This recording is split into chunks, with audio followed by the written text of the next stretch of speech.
Our panelists are two authors who know the subject very well, and I'm going to introduce them right now.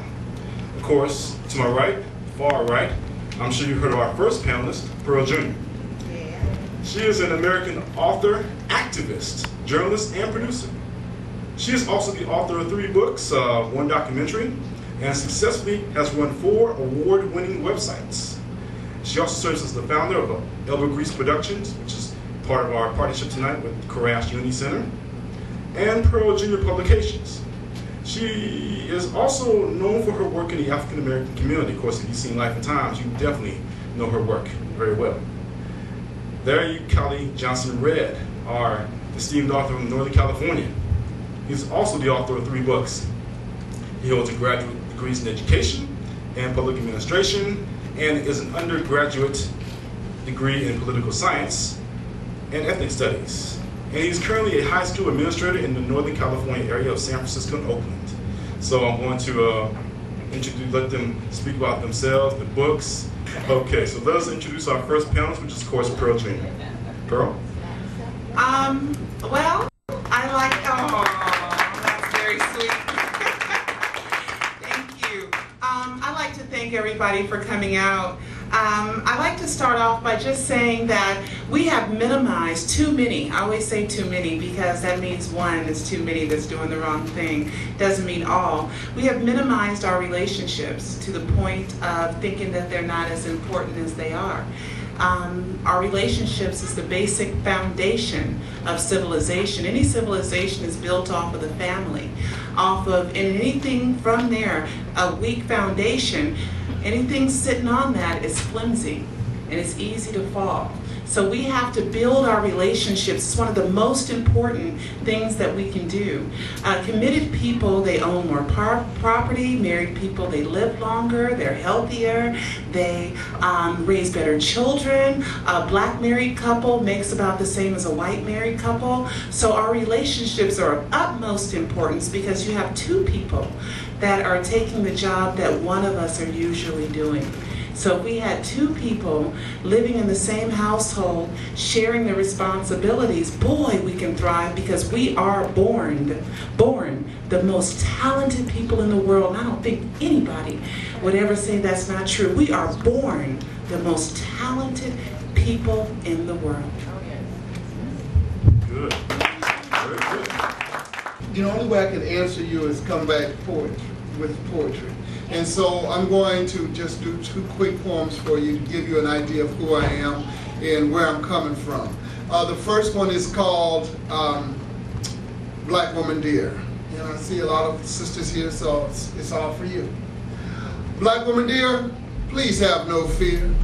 Through good and bad, I'll always be near. Sister, get this clear. I'll always be near. I'll always be near, black woman dear. You're my mother.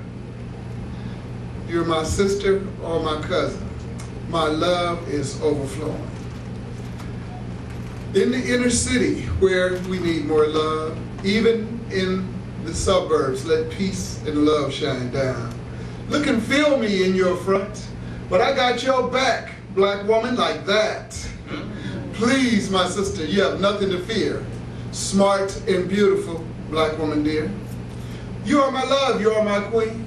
Love you more than beer, black woman dear. Us together, let that vision be clear. You are my priority, black woman dear. I love it best when you are near. I give you my heart, black woman dear. Keep me close, keep me near. I love you, black woman dear. I'm coming to you from the heart, but they're in Loving Black Women. This next piece is called Relationships, because we know that our sisters and brothers need better relationships. When a sister shows she's down for you, you better know what to do. Respect her and treat her right. Show your sensitive side and flow with her tide. Build it up, but very slowly.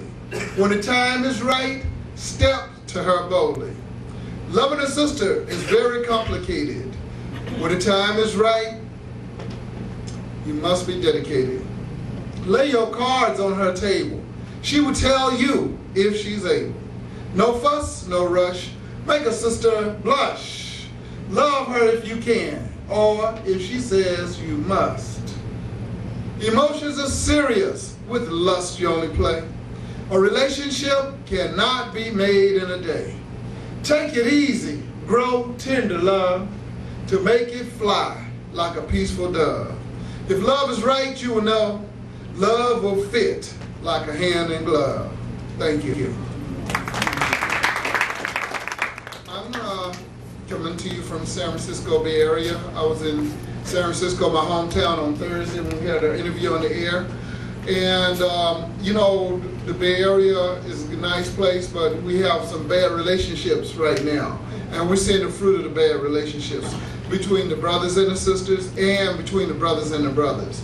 And while I was making a statement Thursday night about the 4 African Americans who have been shot in San Francisco over that past weekend, find out that 7 were shot in Oakland and a number died. So we have the relationships that are failing between the brothers and the brothers, and then we have the relationship between the brothers and the sisters that needs strengthening.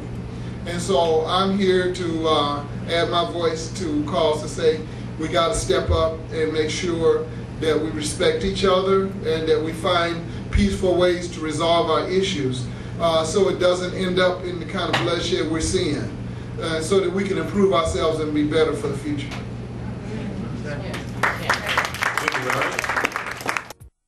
Okay, so the first question I would like to ask you too is, what have your experiences in writing your books shown you about the state of black male-female relationships today? Is this a state that's easily solved, or is it something that's irreversible because the emotional wounds are too deep? Pearl, let's start off with you. Nothing is irreversible as long as you're walking, talking, and breathing. And even if you aren't walking and talking, but as long as you're breathing, there is still a chance to make wonderful. Okay. Definitely we need to read more, for sure. We have to have more confidence in books. I'm a statistic junkie. I love information. I love to know what's going on, what has happened, where are the trends going, where is the upward, where is the downward. And right now a lot of black-owned bookstores across the country have had to close in the last 10 to 15 years because they told us in Menace to Society and dead presidents that the black activists, shut up man, be quiet, nobody want to hear that pro-black stuff. And you know, and it was, that's what I mean by being suspicious. Right. Why was that line in that movie? Exactly. You see, these movies are meticulously made, they are created, they are gone over, they are pontificated 50 million times back and forth, and we have to know that what's on the TV screen and what's in the on the radio has been premeditated, it has been driven, and it has been chosen. Right. You want to talk about censorship? How about censoring the good black folks that got something to say? We the ones that's been censored. We're trying to shut them up because they done caused enough damage. So I agree with you. We need to start reading a lot more, and of course we can fix our situation.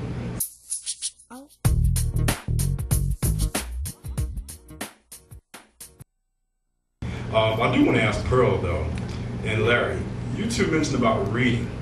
Now, we know in our craft as authors, it's not what we read, but what we write that determines whether or not it's accessible to the young people. And of course, urban literature is one of the biggest selling genres of the past 5 years. And of course, the way that men and women have treated each other in those books are far different than what we're saying tonight. Right. So what do you say about that type of literature, and what we have to do to change the mindset of those people that we write, read, market those books in order for us to go further? Right. Okay, Larry? Yeah, we've noticed that the chick lit and the gangster lit is there, but I think people need to make a conscious choice about what they're going to have the children read. And so I would say, you know, go through my book if you're going to, because the children can read spoken word, but you want to look at it first. And you should use that rule with any book you give to your children or to your family. To have the adults look at it and read it first and make sure it's okay. And I think a lot of the chick lit books and gangster lit books won't pass that test, okay? Because if you know, we don't really want to encourage edgy behavior, and we don't want our sisters to judge brothers in terms of whether they're edgy or not, or whether they're leaning toward being gangsters or not, because that might tend to bring out the worst in the brother. And we don't want to bring out the worst in any more of our brothers. We want to try to bring out the best in them.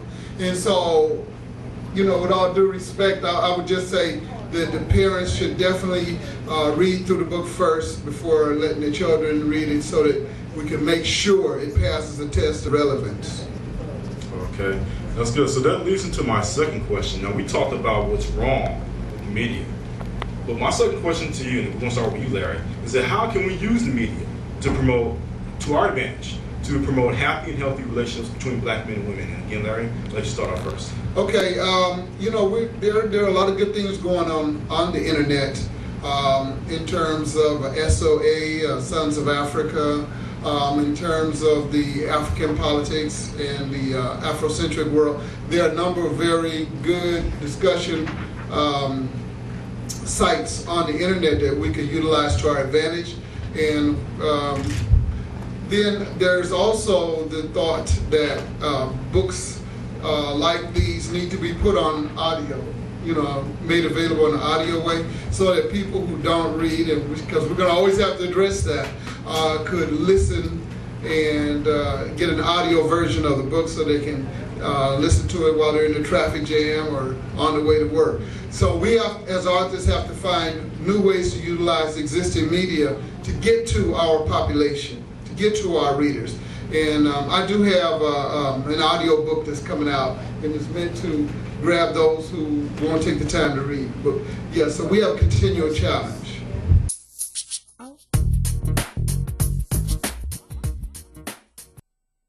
Positive media, of course, the internet, they can't stop that. They're trying to figure out with net neutrality, they trying to figure it out. Oh man, black folks is communicating, you know, they're doing it, they're talking to each other. And I'm so proud of black people, because we are talking to each other on the internet. We are spreading around information. I feel a renaissance a coming, you know, because since the 60s, we haven't been able to communicate unless it was in our own little communities or our own little neighborhoods. We didn't have, after Malcolm them blew them up on the airwaves, they kind of like banned, you know, positive black people, just a little sprinkle here, a little sprinkle there, to let them know, no, we're fair, but no, they're not. And I'm on conservative talk radio, and they let me on there, woo woo, you know. You know, they let me on conservative talk radio. And the reason is because I don't spend a lot of time hating them. I spend more time loving us. You see, there's a difference. There's a difference in your motive in loving us than spending so much time hating others, you see? Because when you loving us, you building us up and you putting them in check, you see? And so we have to take advantage of the media, because the media, if you say something once and 1,000 people hear you, 1,000,000 people hear you, woo! That's more powerful than the President of the USA. Because he could not get a message across, guess what? Unless he got some media, right? So we have to know that media is where we concentrate it. Don't think that all the black leaders are just media hogs, or they just want to be in the front of a camera. But if ABC comes and talks to you, you want to say that because you know ABC is going to shoot it out to a whole bunch of folks. So we have to utilize the media in a very positive way. And right now, they're looking for the new Negro it thing, okay? Because hip hop is not selling, okay? Because, that's right, because we have done a movement, an underground movement, in which we said no more of that, no more calling me a bitch. Right. When Don Amos came out, and he wasn't the only one, but I'm glad the brothers, because I was calling them out on the internet, y'all supposed to be providing and protecting us. You're not doing your job. You know, and some got mad at me, but others, they stepped up to the plate and you said, you know what, we're going to stand up for our sisters. And I'm so proud of them for standing up when Don Amos called them innocent black girls playing in a tournament championship game at a respectable college, nappy-headed hoes. Have we forgot that it wasn't that long ago that white men were able to rape us with no punishment? And kill each other, kill us with no punishment? So that's why we had to stand up. So now the ball is rolling, and they looking for the new Negro thing. And we got to remember, as long as we don't put money in the old Negro degradation money, we don't put no more money in that pot, they gonna have to come to the positive pot. They gonna have to, because they know we got money and we spend it too. That's right. So positive media, I'm down for that.